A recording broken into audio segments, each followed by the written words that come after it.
Alicia, set the context for us. What are we really talking about, and what are we going to be unpacking today? We are talking about those uncomfortable spaces in our life that we want to rush through, that we want to get past to get on with something we think is going to be more important. We're talking about those spaces in which we feel unseen, uncelebrated, underestimated, when it feels like someone, probably God, pressed the pause button on all of our potential.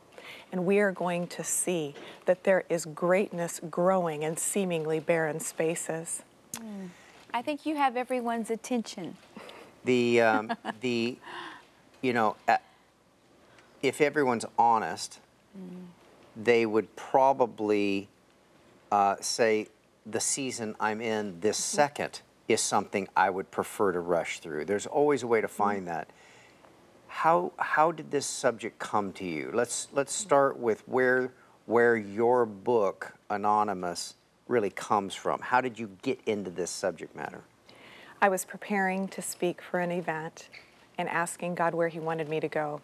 And like normal, God does not tell me what to say, He tells me what to study. And so it was that direction that led me back to re-examine Jesus' temptation, Jesus' wilderness experience. Now, every time I had studied it previously, I had seen that temptation as a very real window into Jesus' present, as a window that opened up to His future, some of the challenges He would be facing as He journeyed crossward. But it had never occurred to me that that space also had something to say about the quiet previous decades in Jesus' life. We celebrate and we study Jesus' teachings, His actions, the way He related to people. And yet all that we see that's visible, that we learn from, it rests on the foundation of 30 hidden years.